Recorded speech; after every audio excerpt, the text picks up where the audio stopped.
What's good, YouTube? It's your boy, Blue Blood Sports TV, back at y'all with another one.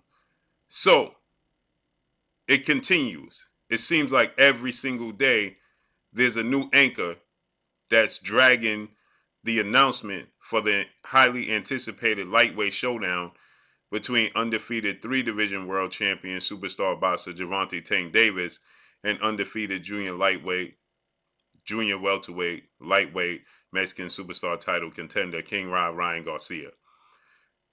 Just about 72 hours ago, we heard that there was a rematch clause, that was a one-way rematch clause that was hindering the announcement of this fight, the official announcement, right? That it was a rematch clause in favor of Gervonta Tank Davis, who clearly is the A side, and he would be in possession of being the A side once again, even if he faces defeat to Ryan Garcia. Gervonta Tank Davis is 28 wins, no loss, no draw, 26 big wins by way of knockout, 28 years of age, 5'5" with a 67-inch arm reach. And Ryan Garcia, he's 23 wins, no loss, no draw, 19 wins by way of knockout, 5'10" with a 70-inch arm reach at 24 years of age. Ryan Garcia is clearly the B side. Ryan Garcia has a huge social media following, and he has a solid fan base within the sport of boxing. But his notoriety predominantly comes from what he does outside the sport of boxing. He has a huge Instagram following with over 9 million Instagram followers and social media followers. He's endorsed by Gatorade, NFL, NBA, right? Ryan Garcia gets knockouts. He's exciting. He has the looks. But Gervonta Tank Davis, when it comes to the actual sport of boxing, there's no doubt that Gervonta Tank Davis is the A side. He's did the pay-per-view numbers, okay? He's headlined major pay-per-views. He's headlined and did big gates at the Barclays Center in Brooklyn. Record gate. He holds the record for a live gate at the Barclays Center for a boxing match. He now holds the record for a live gate in a boxing match at the Capital One Arena in Washington, D.C., okay? He sells out the Staples Centers in Los Angeles. He now the Crypto Arena, sells out the State Farm Arena in Atlanta, Georgia, and obviously he sells out in his hometown of Baltimore, Maryland. So he's clearly the A side, okay? And they had a one-way rematch clause that stated, should Gervonta Tank Davis lose, Showtime President of Sports Stephen Espinosa, they would still be the lead driver, the lead promoter, and receive the lion's share of the benefits and the revenue in a rematch, even though he lost. And that was an issue, seeing as though Ryan Garcia's with DAZN and Golden Boy and Oscar De La Hoya.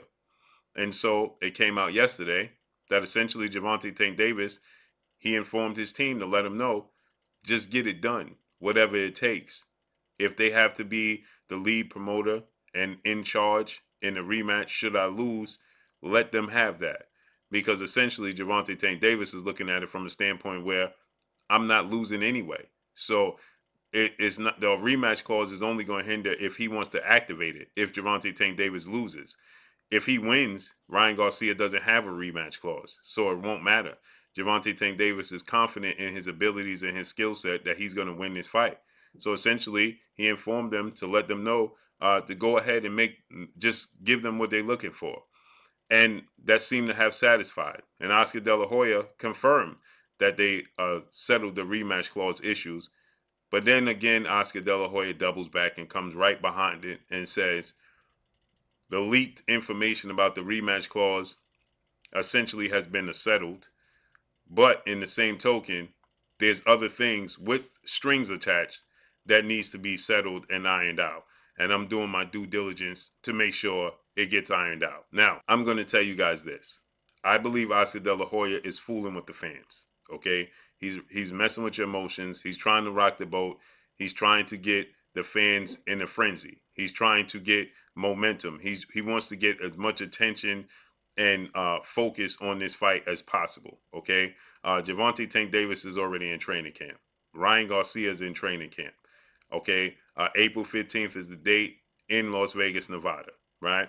And there's a few tell signs, right? So obviously everybody's going to bite on it. And everybody wants to say that Oscar De La Hoya doesn't want to make this fight. And Ryan Garcia, he's capping and ducking Gervonta Tank Davis. He truly don't want to make the fight. Now, I'm going to say this.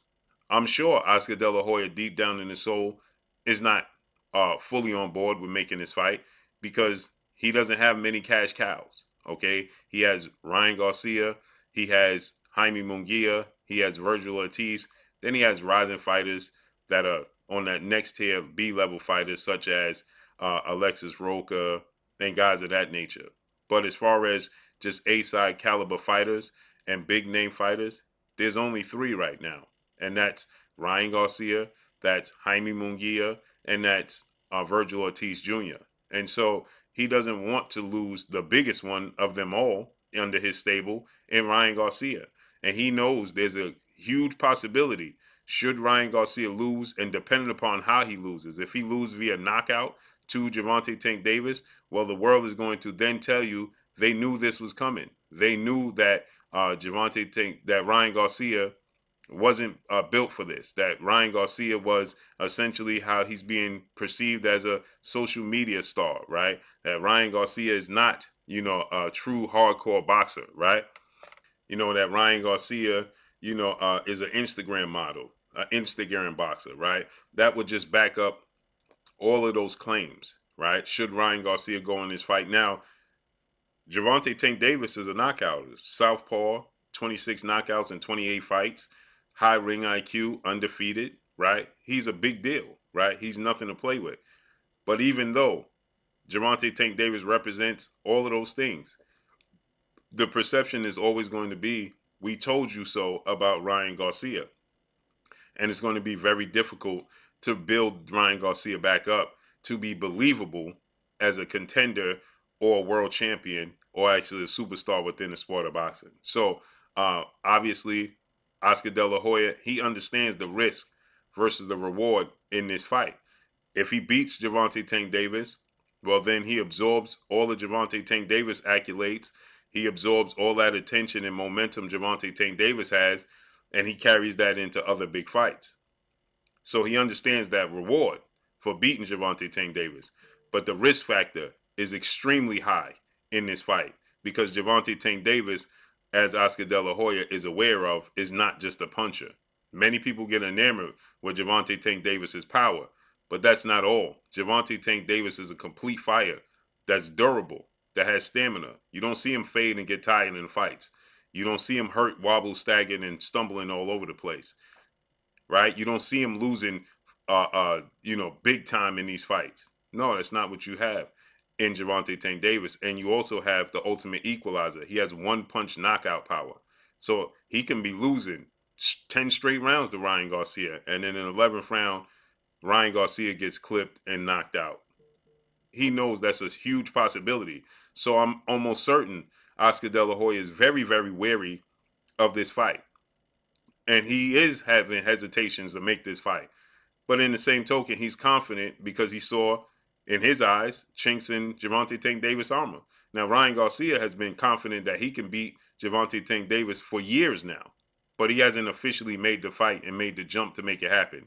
And in this case, Coach Calvin Ford and and Gervonta Tank Davis' team, they state that Ryan Garcia jumped in the negotiation with 2 feet. So I believe this. Oscar De La Hoya is trying to rile up the fans. Oscar De La Hoya is trying to get you to stay locked in and focused on this fight. Good, bad, and indifferent. As Floyd Mayweather said, whether you're talking about me good, whether you're talking about me bad, you're keeping me relevant. And that's what Oscar De La Hoya is doing. He's the golden boy. Not for no reason. Olympic gold medalist, 6th division world champion. He was the cash cow, the pay-per-view superstar in his era. He passed that baton completely to Floyd Mayweather back in 2007, right? So he understands how to sell fights. He understands how to promote fights. And Oscar De La Hoya coming out and knowing that the people are saying, okay, the last hurdle has been leaped, and now we're on the road to getting this fight. And Oscar De La Hoya saying, that could kill some of the momentum. Wait. Not just yet. But wait, there's more. We still have some more strings to be, that are strings attached, right? That needs to be ironed out and settled. Nothing big. And Oscar De La Hoya, he showed his hand when he told the world that he wants to announce it during the Super Bowl. They're trying to prolong it as much as possible, but keep it relevant as much as possible. So don't believe Oscar De La Hoya when he's pretending as if, well, I got to do everything I can to make sure this fight gets over the finish line, but there's still some things that need to be ironed out. I'm sure there is, but it's nothing big. So don't believe the hype. Don't fall into the trap. You will see Gervonta Tank Davis versus Ryan Garcia April 15th. And that's all I got for y'all. Make sure you hit the like button. Drop a comment in the comment section. Let me know what y'all think. Y'all already know what it is. It's your boy Blue, Blue Blood Sports TV. Hate, like, comment, and subscribe. You haven't subscribed, hit the subscribe button, hit the like button, hit the bell icon to get all the new notifications. Follow me on Instagram at Blue Blood Sports TV, all one word. Y'all already know what it is. Shout out to the entire LDBC. Shout out to Black Media Row. Make sure you like and share these videos. That's all I got for y'all. Peace.